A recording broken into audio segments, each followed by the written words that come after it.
Louvado seja Deus, mais uma vez estamos juntos e vamos falar sobre, ou continuar falando sobre o livro Amar, a Suprema Ciência da Vida. Temos para hoje os capítulos 13, 14, 15 e 16. O capítulo 13 é o divino transformismo evolutivo rumo ao infinito. Concebemos esse divino transformismo, nós viveremos em paz. Porque a fagulha de vida mais inconsequente que nós admitimos na roupagem humana, amanhã será um ser evoluído, ascensionado. E para isso nós temos aqueles mais conscientes estão exercitando a misericórdia, convivendo com humanos ou aqueles que estão na roupagem biológica de um ser humano, mas têm uma microconsciência espiritual. Ele ainda não consegue vislumbrar o eterno transformismo. E aí, no nosso convite, vamos nos basear na filosofia de Humberto Roden. Imaginemos, pegando um exemplo, já que o pão é um alimento sagrado e foi o alimento que Jesus transformou, multiplicou para melhorar a nossa fé e nos tornarmos fiéis ao Supremo Criador. Então vamos pegar, diz o Roden, imaginemos a semente do trigo que humildemente aceita ser colocada debaixo da terra. Ela entra em oração e pede ao irmão Sol que irradie sobre ela. Ela pede à irmã Chuva que traga água para dessedentar a sua sede.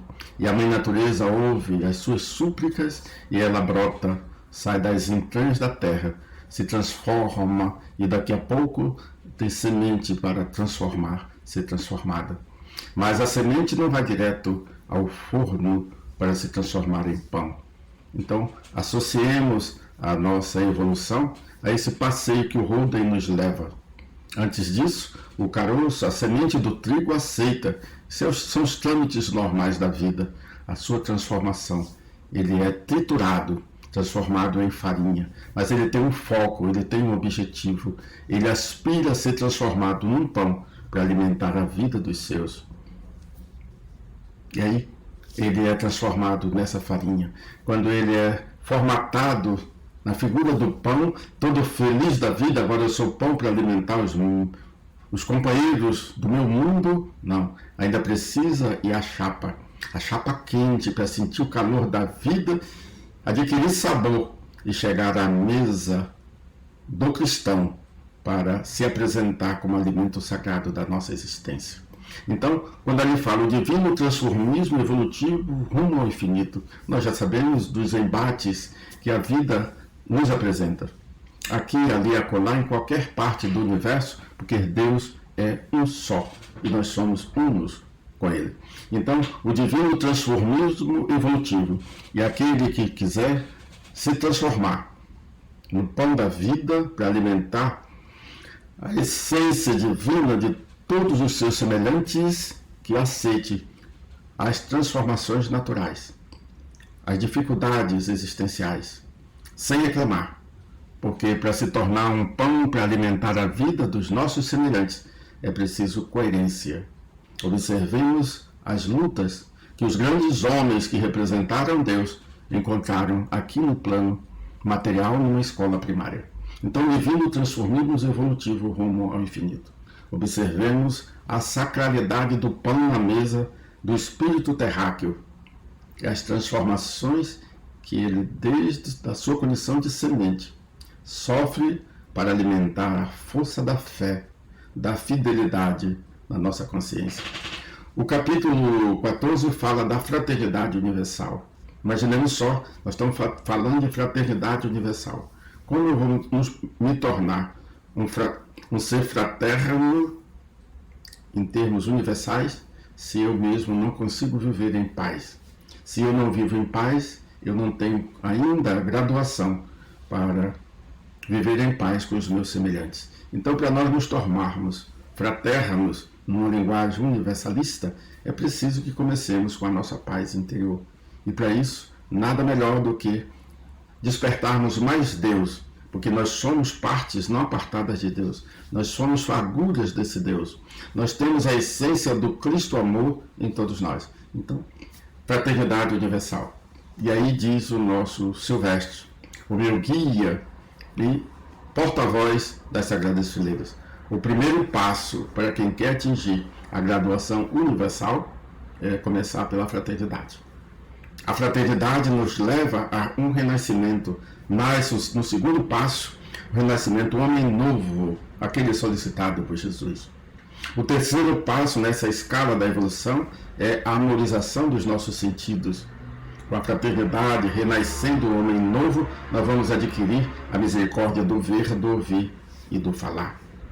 O quarto passo nessa escada é amarmos a natureza, o alimento sagrado da vida de todos os recantos desse universo. Interagirmos com o Criador através da sua criação. E a natureza é uma maravilha. O quinto passo é a compreensão. A compreensão, sobretudo, para com as fraquezas alheias. Para nós que temos essa noção de reencarnação, já sabemos que a figura humana externa não identifica a essência interna que está em cada corpo. Então, vamos tolerar as fraquezas humanas. Vamos conviver com aqueles que são críticos, querendo ser guias. Então, aceitemos cada um como cada um é. A exemplo de Jesus, ele é o nosso modelo, ele é o nosso guia. Em que momento ele demonstrou insatisfação com a nossa conduta? Porque ele era como um guia, ele estava para nos orientar, para nos guiar. Porque de outras graduações inferiores tem os críticos, e ele já não tinha mais a graduação para criticar. Ele veio como um guia da humanidade. E aí nós vamos então exercitando o I, a irmanação para com os nossos semelhantes. E um dia, na eternidade, nós adquiriremos o S da santificação. Isso aí está no acróstico Francis. F de fraternidade, R de renascimento, A de amor, N de natureza, C de compreensão para com as fraquezas alheias, I de irmanação e o S da santificação na carne.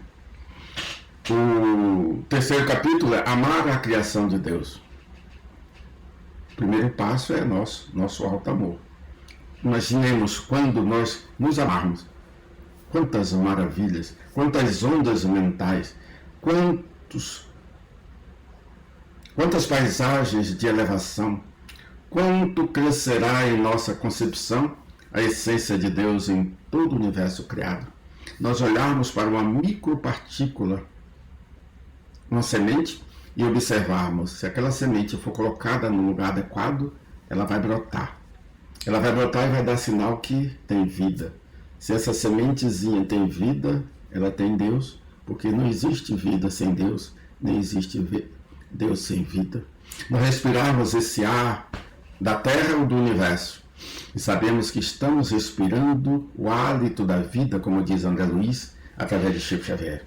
O hálito da vida. Você vê só quanta gratidão brotará na nossa essência. E isso nós materializamos nesse livro chamado Amar, a Suprema Ciência da Vida. Todo livro vai tratar de amor, com linguagem diferente, palavras diferentes, frases diferentes, mas a essência é uma só. Despertarmos o nosso Cristo amor, a fagulha de Deus que nós somos portadores. Então, amar a criação de Deus. Imaginemos só uma pessoa que adentra uma floresta, portadora de índole muito fora dos padrões e da ética que Jesus nos ensinou. Como reage o universo vegetal com criaturas dessa natureza? E agora vamos imaginar um outro ser humano, também filho desse mesmo Deus, mas de uma evolução, de um grau de consciência muito mais real, muito mais verdadeiro, adentrando dessa mesma floresta, a festividade da floresta, as palmas vegetais das árvores e aquelas plantinhas mais baixas se esticando para contemplar um homem, um ser biológico, que já é capaz de representar a divindade, passando por entre as folhas, as folhagens, as pequenas árvores.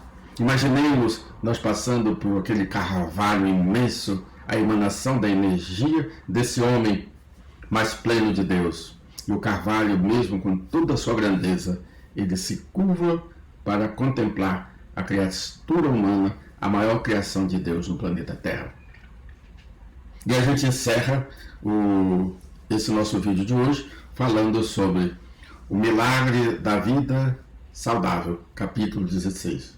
O milagre da vida saudável. Na verdade, o milagre está entre aspas, porque na criação não existe milagre.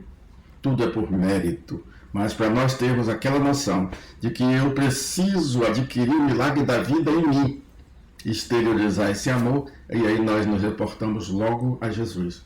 Por que Jesus realizou aquelas maravilhas? A gente sempre questiona como é que Jesus realizou aquelas curas. Como é que Jesus, a natureza lhe atendia, o vento, o ar, o mar.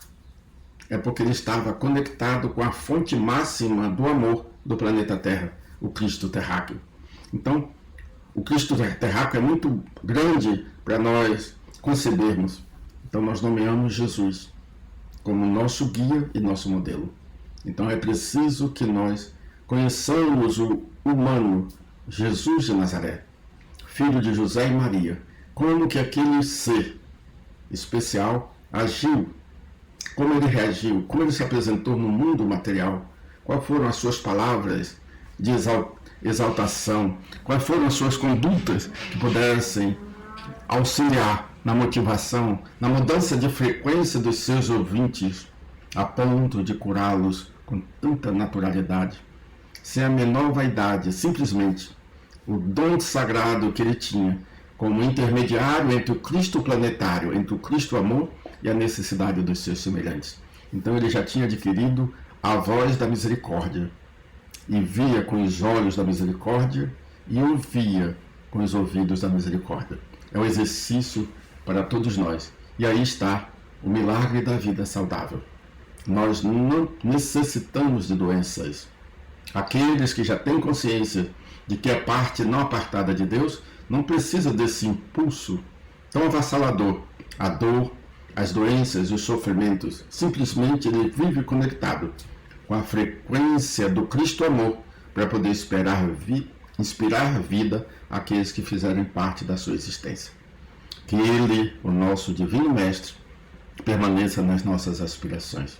E quando quisermos alimentar nossa tela mental com paisagens que identifiquem a grandeza luz do Nazareno Mestre, reproduzamos mentalmente a sua figura angelical, as maravilhas que ele realizou, a movimentação das energias da própria criação em benefício de uma sociedade.